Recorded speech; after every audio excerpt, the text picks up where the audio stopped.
primer video vimos lo que queremos decir con los términos literatura y gran literatura y por qué es importante para nuestra formación humana. En este video vamos a ver en particular la literatura católica y la cosmovisión católica. Como las obras de un autor católico necesariamente serán formadas por la cosmovisión católica, sea lo que sea el sujeto de esa literatura. Cuando yo apliqué para mis estudios de posgrado en letras en una universidad secular, casi no me aceptaron, porque como había estudiado primero en una universidad cristiana, ellos supusieron que mis estudios literarios debían haber sido limitados a la Biblia y a algunos cuentos cristianos trillados. Lo mismo pasa muchas veces. Cuando se habla de la literatura católica, se presume que debe ser una obra de literatura que trate primeramente de asuntos católicos, o como Newman lo dice, de la doctrina, controversia, historia, personas o política católica. Cuando la verdad es que la literatura católica, como Newman dice, incluye todo sujeto de la literatura cualquiera, tratando como un católico lo trataría y como solo un católico lo puede tratar. El poeta estadounidense contemporáneo Denis Gioia está de acuerdo. Él escribe: sorprendentemente, poca de la literatura católica imaginativa es explícitamente religiosa, aún menos es doctrinal, devocional. La mayoría toca los temas religiosos indirectamente, mientras que aborda otros sujetos, no temas sagrados, sino temas profanos, como el amor, la guerra, la familia, la violencia, el sexo, la mortalidad, el dinero, el poder. Lo que hace que estos escritos sean católicos es que el trato de estos sujetos está permeado por una cosmovisión particular. Así que Gioia está diciendo que se puede tratar de cualquier sujeto, pero esta literatura va a ser penetrado como lleno de esta cosmovisión católica. Flannery O'Connor, la famosa escritora del sur de los Estados Unidos del siglo pasado, muy abiertamente católica, quien tiene solamente un personaje católico en todos sus cuentos, dice casi lo mismo que Newman y Gioia. Escribiendo una carta a una amiga, ella una vez dijo que la literatura es una mente católica mirando a cualquier cosa, incluso a sí misma.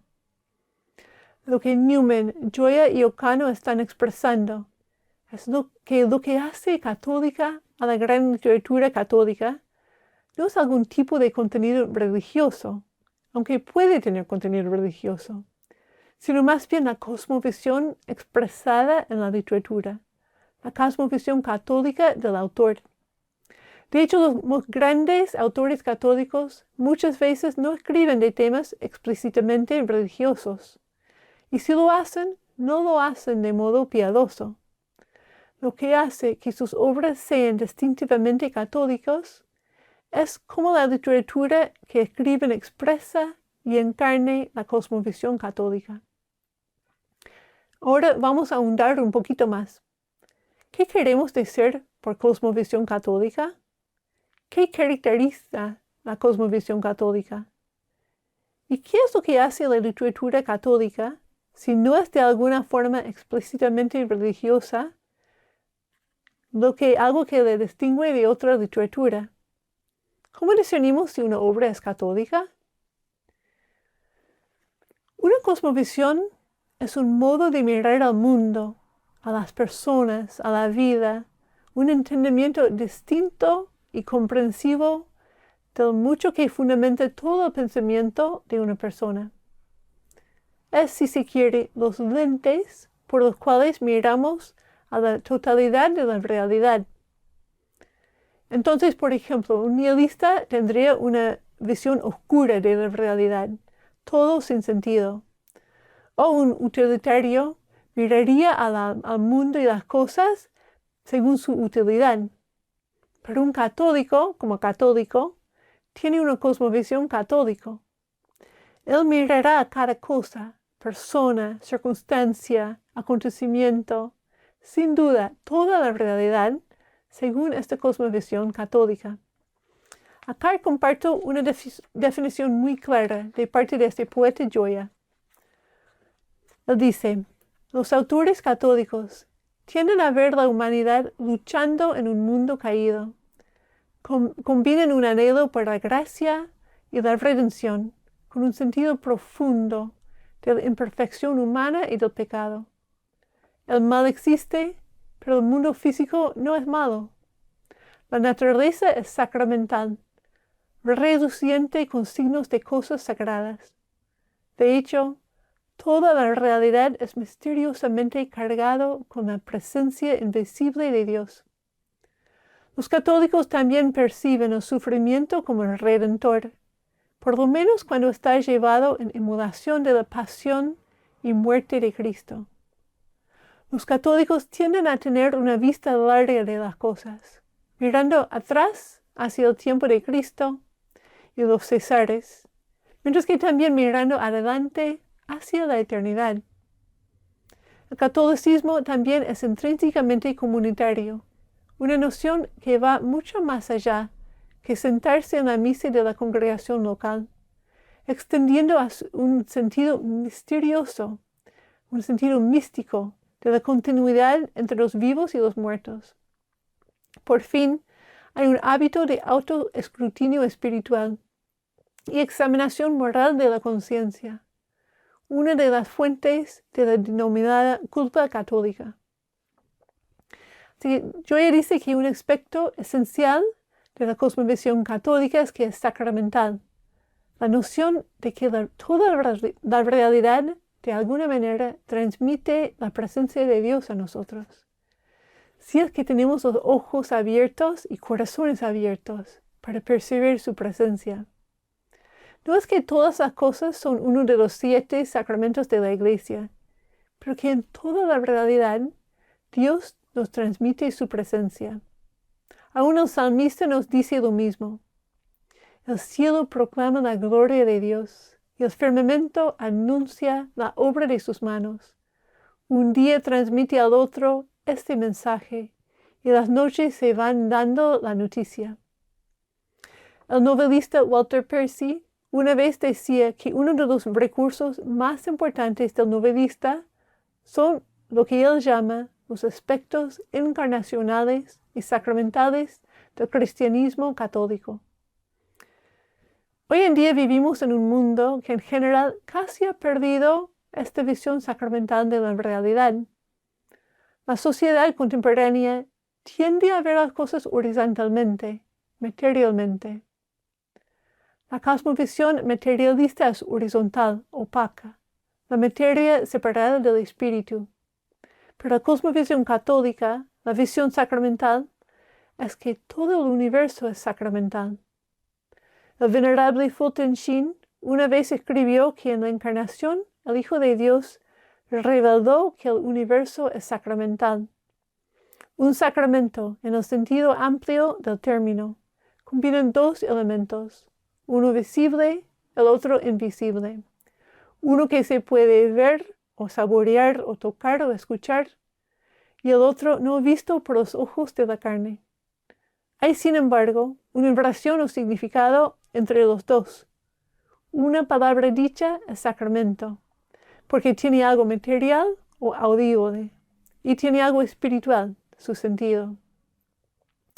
Por eso, una cosmovisión sacramental muestra que hay un sentido más profundo en todas las cosas, una manifestación del mundo invisible y en y a través del mundo visible. Y cuando pensamos sobre lo que la Biblia dice de cómo Dios creó el mundo por medio de su palabra, Dios dijo y existió, entonces nos resulta fácil ver que todo, de alguna manera, está lleno o transmite algo de la presencia de Dios y de su mensaje a nosotros. Y es, Newman nos dice, nuestro deber como cristianos mirar las cosas de esta manera. Dice Newman, Estamos llamados a colorear todas las cosas con matices de fe, a ver un significado divino en cada acontecimiento y una tendencia sobrehumana. Aún nuestros amigos a nuestro alrededor están imbuidos de un brillo no de este mundo. No más solo hombres imperfectos, sino seres llevados al favor de Dios, al favor divino, estampados con su sello y entrenando para una felicidad futura. Así que cuando un autor católico escribe cualquier tipo de literatura imaginativa, sea poesía, drama, ficción o memoria, lo que él o ella escribe naturalmente será vertical, abierto a otros mundos, a verdades más profundas, expresando algo de la presencia de Dios, aunque no sea directamente, aunque no sea quizás explícitamente. Otro aspecto clave de la cosmovisión católica es que vivimos en un mundo caído, un mundo donde las cosas no son como fueron creados ser, donde algo está sesgado, donde algo dentro de nosotros mismos está torcido. Así que cuando un católico escribe, lo que escribe necesariamente transmitirá un sentido de personas humanas luchando en este mundo. Transmitirá algo de la necesidad de la gracia y de la misericordia, el deseo de la redención, la posibilidad de la sanación, de la misericordia, de una vida nueva, la posibilidad de la transformación. Y siempre habrá el drama del libre albedrío. La literatura católica ilustra la condición humana sin desesperación y sin falsas esperanzas, sino con fidelidad a la realidad, que somos creados buenos, pero que hemos perdido el camino, que estamos en medio de una lucha para volver a lo que fuimos creados a ser. Percy dice que la posibilidad misma de la novela nació cuando Cristo se encarnó. Es decir, la encarnación que da importancia absoluta al evento histórico de una persona viviendo en un tiempo y lugar específicos, ha creado una clase de ethos que se requiere para escribir novelas, por tomar en serio la historia de una persona concreta, en un tiempo y lugar concreto. Y siempre el novelista católica tiene que crear personajes que son creíbles, no personas que son perfectamente piadosas, pero que parecen ser las figurinas de porcelana en un catálogo de reglas chatarras católicas, sino personas reales, personas luchando para encontrar el camino de la redención. Algunos podrán cuestionar si la cosmovisión católica limita al escritor católico o si es de alguna forma reductiva. Pero lo opuesto es la verdad. Como lo dice Flannery O'Connor, el novelista está requerido a crear la ilusión de un mundo entero habitado por personas creíbles. Y la diferencia principal entre el novelista que es un cristiano ortodoxo y el novelista que es meramente un naturalista es que el novelista cristiano habita en un universo más grande. Él cree que el mundo natural contiene el sobrenatural. Y no significa esto que tiene menos obligación en representar el mundo natural, sino que tiene mayor obligación. La verdad es que, escribiendo desde la cosmovisión católica, un autor católico puede escribir sobre cualquier cosa o persona. Y si él o ella tiene talento, sus escritos serán más hondos, más profundos, más capaces de transmitir la realidad de la condición humana. Y así tendrán personajes que son a la vez más complejos y más interesantes, sin ninguna necesidad de ser piadoso o reduccionista. Tomemos, por ejemplo, la obra maestra de Tolkien, El Señor de los Anillos, la trilogía sobre la lucha para liberar la Tierra Media de la tiranía de Sauron. Ninguno de los personajes es religioso, como lo tendemos a pensar. No hay ninguna mención de la iglesia, de la adoración, de la Biblia, de los sacramentos. No hay ningún sermón y no se moraliza. Hay simplemente la historia inmensa de los hobbits y duendes, hombres y elfos, magos y orcos, espectros y Sauron. El drama de la amistad y la compañía, de la tentación y la caída, de la traición y la redención, del quebranto y la sanación, de la división y del orden. Todo su mundo creado, el mundo de la Tierra Media, no se limita por su cosmovisión católica, sino que es más bien ampliado y expandido por ella. Las plantas tienen propiedades sanadoras. El anillo de por sí no es malo, sino que posee una tentación demasiado pesada por la mayoría a llevar. El pan de los elfos da fuerza para el camino. Poderes misteriosos, tomados y usados para propósitos egoísticos, corrompen el corazón, hace que se repliegue sobre sí. Pero aún así, la redención es posible, tanto para uno mismo como para el mundo. El Señor de los Anillos ha cautivado sus lectores y ahora sus espectadores desde su primera publicación, no porque es cuento estrecho o particularmente religioso, sino porque resuena con nuestra experiencia, abre para nosotros el mundo, abriendo nuestros ojos a la realidad más allá de lo que vemos a primera vista. Cuando los católicos escriben la literatura, cuando escriben la buena literatura, participen en la evangelización del mundo, aun cuando nunca hablan directamente de Cristo. ¿Qué quiero decir con esto? Yo quiero decir que la buena literatura, escrita desde la cosmovisión católica, tiene el poder de conectar el corazón del lector con sus propios y más profundos anhelos. El poder de abrir los ojos del lector a las verdades más profundas de la realidad. El poder de proclamar el Evangelio a algún aspecto de ello, no en un intento torpe de proselitizar o alegorizar, sino simplemente por contar la historia del cuento de tal manera que es fiel a la realidad.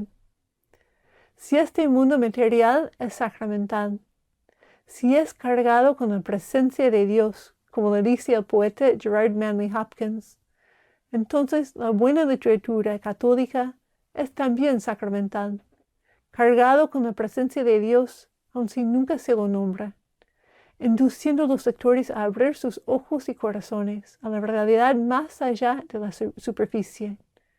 La buena literatura católica, aun sin que el autor lo entiende, prepara el terreno del corazón para la proclamación explícita del Evangelio, preparando al lector a ver las cosas como realmente son, ver más allá que la superficie de lo natural, al mundo sobrenatural, ver la ventana de la verdad que se abre por la ventana. Algunas preguntas para tu círculo. Primero, ¿cómo describirías vos tu cosmovisión como católico?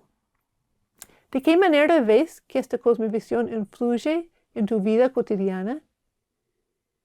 Segundo, leyendo el texto de Joya en el handout, ¿qué aspectos de la cosmovisión católica más tenéis en cuenta en tu propia manera de ver el mundo? ¿Qué aspectos has visto en la literatura imaginativa que has leído? Tercero, Newman dice que deberíamos ver todo con matices de fe. ¿Qué cosas en tu vida o en el mundo te resultan fáciles ver de esta manera? ¿Qué cosas te resultan difíciles ver así? ¿Y por qué?